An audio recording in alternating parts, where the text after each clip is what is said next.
Parliament has rejected the DA's request for the establishment of an ad hoc committee to monitor government's response to COVID-19 outbreak. Now, the party made the request citing its concern over police brutality during the lockdown. However, Parliament says the request is broad and not feasible. For more on this, we're joined by the National Assembly Deputy Speaker, Lechesa Tsenoli, and he joins us from Cape Town on the line. Deputy Speaker, thanks for your time. Why are you rejecting this proposal?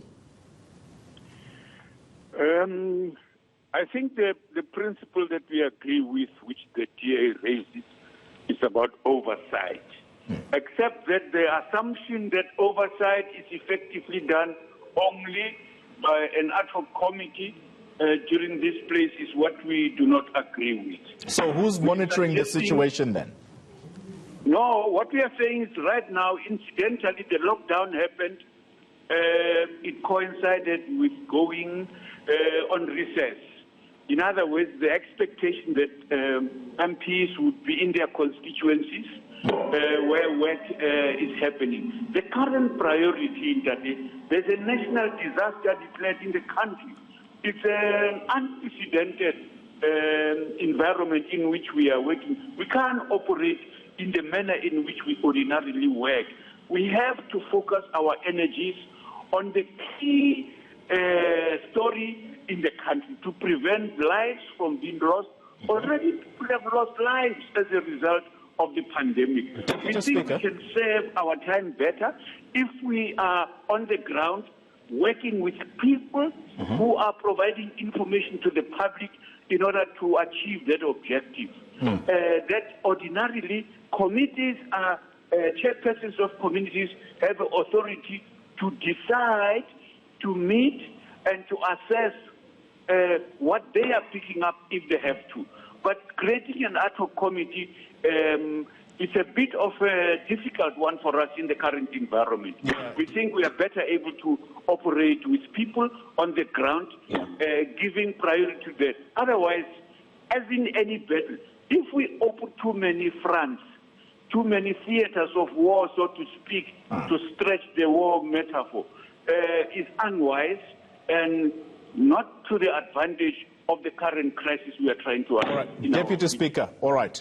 So, right now, who is actually doing the monitoring on the ground, and how effective has it been given the outcry that police and army personnel have been heavy-handed? Well, police have been arrested. Some people have been arrested in certain instances, and MPs on the ground are observing. They are making interventions so that we can be able to deal with those things at an appropriate time soon. Even if we were to create an ad hoc committee would not be able to stop those things from happening per se. What will stop those things from happening is right now the public in their interaction with their MPs will approach the authorities to stem those things from happening, to condemn them even as work is taking place to happen. So this is what is happening. I wonder, Deputy Speaker, whether then you would possibly have members of the public agreeing with you that indeed the people in their constituencies right now are the ones and have been effective in monitoring the situation as well. But I want to move on to this point. This ad hoc committee, would it not help, for example, in this period where you have the COVID-19 response by government, which in many instances people are predicting that tenders are going to be issued with deviations being the order of the day, therefore not adhering to the rules? Wouldn't a committee like this be able to ensure that the checks and balances are there, particularly at a time where spending is going to run rampant? In other words, nothing that is wrong that happens now in the course of this work will go unattended.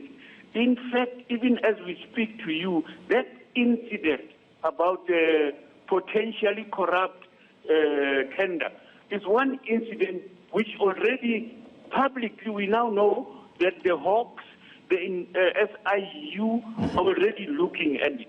So But who sounded the alarm, Deputy Speaker? Interact with those things so that they can do that. Who sounded the alarm, though? And the manner in which it operates ordinarily is that we must call people from the ground to come and account to us wherever they are and so on. Or even take them away from the work they are doing for an hour or two, questioning them about things and call others and so on. We think they're diverting attention from the critical things. Those things will be attended. The committees are able to interface with ministers responsible for those functions and provide information to committee members so that as soon as possible they are able to take the usual manner in which we deal with those things.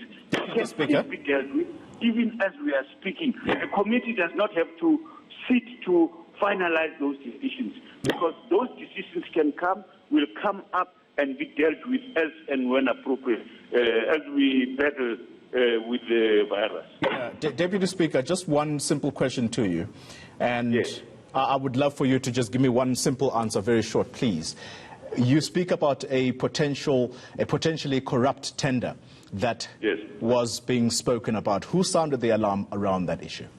From your knowledge, who sounded the alarm around this potentially corrupt tender that you speak about? Who was the first person to pick up? I don't have the details of who said what. Okay, can I tell you who made the alarm?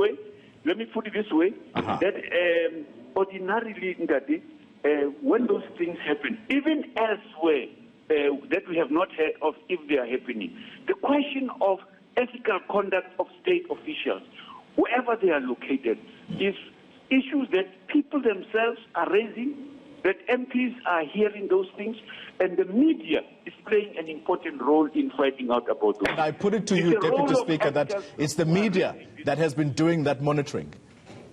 Sorry?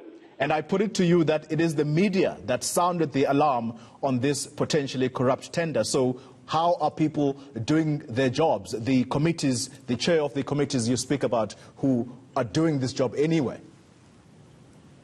The people who find out about those things and where even if they send it to MPs, the immediate responsibility that we must appreciate under all circumstances, even without the coronavirus, the media has raised these issues before. But it does not mean that if there was an ad hoc committee sitting, there are committees that can sit. That matter would have been taken to the committee at that time as it happens. This is how it happens normally. It does not advance the argument that the committee would have been able to receive that now during this crisis. The crisis requires us to be looking at those things, that the resources that are being collected from the public donations that have been given are going to be dealt with properly to the most needy. We are taking calls from people who are hungry, who are asking us, hey, because of the environment, we are unable to get food to go and suspend because of the conditions. And so we link them up with officials to be able to deal with it. So information about wrongdoing will come up in a variety of ways. As I said before, nothing that goes wrong that will be allowed to disappear because there is a crisis of this nature. It will come before committees and when the opportunity arises. Deputy Speaker, you and I are not going to agree on this, but let's leave it there. Thank you very much for your time. Deputy Speaker of the National Assembly, Lechesa Tsenoli.